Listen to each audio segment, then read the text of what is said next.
Hello guys, welcome back to my channel some time with Sri. ఇవాళైతే నేను ఇంట్లో waffles ఎలా చేయాలో చూపెట్టేస్తాను. దీనికోసం ముందుగా ఒక బౌల్ తీసుకుని ఆ బౌల్లో ఒక కప్ మైదా. సో మెజర్మెంట్స్ అనేవి మనం కరెక్ట్గా కప్ మెజర్మెంట్స్ తీసుకోవాలి. మనకి బయట దొరుకుతాయి, ఇలా కప్, స్పూన్, టీ స్పూన్ అంతా ఒక సెట్లా ఉంటుంది, దాంతో తీసుకోవాలి. ఆ తర్వాత 2 table spoons of sugar add చేశాను. చక్కెర 2 టేబుల్ స్పూన్స్ యాడ్ చేయాలి. టీ స్పూన్కి టేబుల్ స్పూన్కి డిఫరెన్స్ ఉంటుంది, అది ఒకసారి గమనించుకోండి. నెక్స్ట్ వచ్చేసి 1/2 table spoon baking powder, baking soda కాదు, బేకింగ్ పౌడర్ యాడ్ చేశాను. దీంతోపాటు మనం 1/4 టేబుల్ స్పూన్ అంటే పావు టేబుల్ స్పూన్ సాల్ట్ యాడ్ చేసుకోవాలి. నేను పింక్ సాల్ట్ యాడ్ చేశాను. ఇప్పుడు మనం ఈ డ్రై ఇంగ్రీడియంట్స్ అన్నీ ఒక ఫోక్ సహాయంతో కానీ లేదా ఒక విస్కర్తో కానీ బాగా మిక్స్ చేసుకోవాలి. షుగర్ కూడా మెల్ట్ అయిపోతుంది, దాంతో ఏం పెద్ద ప్రాబ్లం లేదు. సో ఫస్ట్ అయితే ఈ డ్రై ఇంగ్రీడియంట్స్ చక్కగా మిక్స్ చేసుకోవాలి. ఇంతకీ మీరు ఎవరైనా నా ఛానల్ ఇంతవరకు సబ్స్క్రైబ్ చేసుకోకపోయి ఉంటే తప్పకుండా సబ్స్క్రైబ్ చేసుకోండి.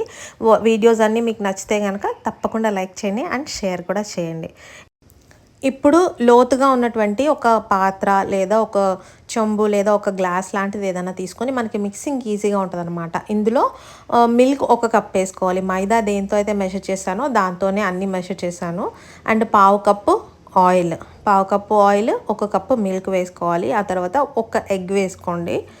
ఇప్పుడు వచ్చేసి ఇందులో మనం వెనిలా ఎసెన్స్ కూడా యాడ్ చేసుకోవాలి. పావు teaspoon vanilla essence add చేసుకుందాము. సో టీ స్పూన్ ఎసెన్స్ అండి, టేబుల్ స్పూన్ కాదు. ఇప్పుడు ఇవన్నీ వేసుకున్న తర్వాత విస్కర్తో కానీ ఇలా మజ్జిగ చిలికే కవ్వంతో కానీ వీటిల్ని చక్కగా బ్లెండ్ చేసుకోవాలి. ఇవన్నీ బ్లెండ్ అయితే మనకి పౌడర్లో వేసినప్పుడు తొందరగా అన్నీ కలుస్తాయి అన్నమాట. సో నేనైతే కాసేపు దీన్ని నీట్గా బ్లెండ్ చేసేసాను. ఒకవేళ మీ దగ్గర ఇలాంటి విస్కర్ లేదు, నార్మల్ విస్కర్ లేదంటే మీ ఫోక్తో కూడా కలిపేసుకోవచ్చు, కాకపోతే కొంచెం టైం పడుతుంది అంతే. సో ఇప్పుడైతే ఈ డ్రై ఇంగ్రీడియంట్స్లో ఈ లిక్విడ్ ఏదైతే ఉందో దాన్ని వేసేసుకోవాలి. ఇది వేసుకున్న తర్వాత మనకి లంప్స్ ఏమీ రాకుండా, అంటే ఉండలు కట్టకుండా మెత్తగా మిక్స్ చేసుకోవాలి. దీన్ని మనం యాక్చువల్గా లిక్విడ్లో కొంచెం కొంచెం పౌడర్ వేసుకుంటే ఈజీగా మిక్స్ అవుతుంది. నేనేంటంటే బై మిస్టేక్ పౌడర్స్ ఫస్ట్ బౌల్లో కలిపేశాను కాబట్టి ఇలా చేస్తున్నాను అనమాట. సో ఇప్పుడైతే మళ్ళీ ఒకసారి విస్కర్ తీసుకొని, సో టు మేక్ ష్యూర్ అసలు ఏం లంప్స్ లేవు అనుకోవడానికి కోసం ఒకసారి దీంతో మళ్ళీ బాగా కలిపేశాను. ఇప్పుడు కలర్ వేసుకోవాలి. సో ఇది ప్యూర్లీ ఆప్షనల్. చాలామంది ఫుడ్ కలర్స్ లైక్ చేయరు, చాలామంది లైక్ చేస్తారు. అది కొన్ని సందర్భాల్లో యూజ్ చేయాల్సి వస్తుంది, కొన్ని సందర్భాల్లో యూజ్ చేయమన్నమాట. సో దానికోసమే దీంట్లో ఏంటంటే పిల్లలకు కొంచెం ఎప్పుడైనా ఒకసారి ఇవ్వడంలో తప్పేముంది అన్నట్టు లైట్గా నేను కలర్ వేస్తున్నాను. మనకి రిక్వైర్డ్ కన్సిస్టెన్సీ వచ్చేసింది కాబట్టి రిక్వైర్డ్ కలర్ వచ్చే వరకు కలర్ యాడ్ చేసుకోవాలి. ఇప్పుడైతే నేను బ్లూ కలర్ విత్ చాక్లెట్ అయితే బాగుంటుంది అనేసి ఇలా చేసేసుకున్నాను. నెక్స్ట్ వచ్చేసి డార్క్ చాక్లెట్ తీసుకోవాలి. మనకి ఇలా డార్క్ చాక్లెట్ దొరుకుతుంది బయట మార్కెట్లో.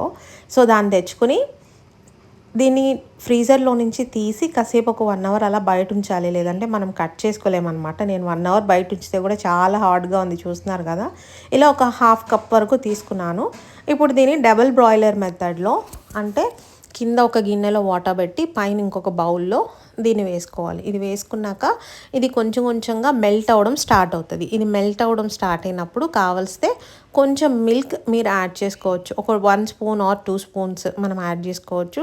లేదు వద్దు అనుకున్నా కూడా వదిలేసుకోవచ్చు. కొంచెం వాటరీగా కావాలి అంటే సిరప్లా కావాలంటే మిల్క్ ఎంత యాడ్ చేసుకుంటే దాని బేసిస్ మీద మనకి సిరప్ వస్తుంది. ఆ తర్వాత ఆల్రెడీ ఇందులో షుగర్ ఉంటుంది కానీ మనకి సరిపోదు అనమాట, కొంచెం చేదొస్తుంది.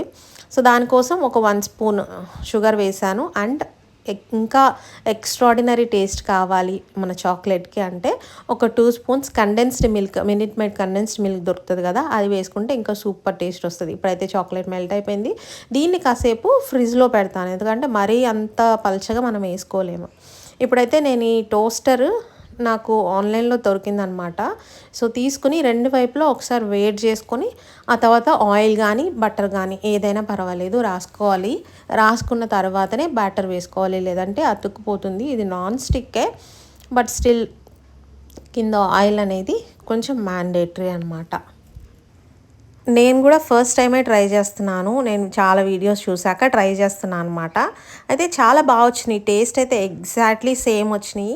కాకపోతే కొంచెం క్రిస్ప్గా ఉంటే బాగుంటుందేమో ఇంకొంచెం అనిపించింది. దానికోసం నెక్స్ట్ టైం ఇంకేదైనా ట్రై చేసినప్పుడు చూడాలి ఇంకా క్రిస్ప్గా చేసుకోవడం ఎలా అనేసి.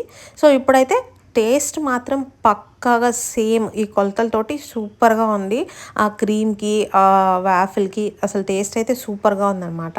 ఇప్పుడైతే దీన్ని కొంచెంసేపు ఫ్రిడ్జ్లో పెట్టాను, కొద్దిగా దగ్గర పడింది కదా. ఇప్పుడు దీన్ని వచ్చేసి మన వాఫిల్ ఏదైతే రెడీ చేసుకున్నామో దాన్ని ఒక 2 హాఫ్స్గా ట్రయాంగిల్స్లా కట్ చేసుకొని దానిపైన అప్లై చేసుకుందాము. అప్పుడే పట్టుకోవడానికి తినడానికి ఈజీగా ఉంటుంది. మరీ పెద్దగా ఉంటే కూడా తినలేము కదా, సో దానికోసం. సో ఇప్పుడైతే నేను చాక్లెట్ వేస్తున్నాను చూడండి. అసలు చాక్లెట్ టేస్ట్ అయితే అసలు సూపర్ ఎమ్మీగా ఉంది. అసలు మినిట్ మెయిడ్ వేయడం వల్ల టేస్ట్ ఇంత బాగా వచ్చిందని నాకు అనిపించింది.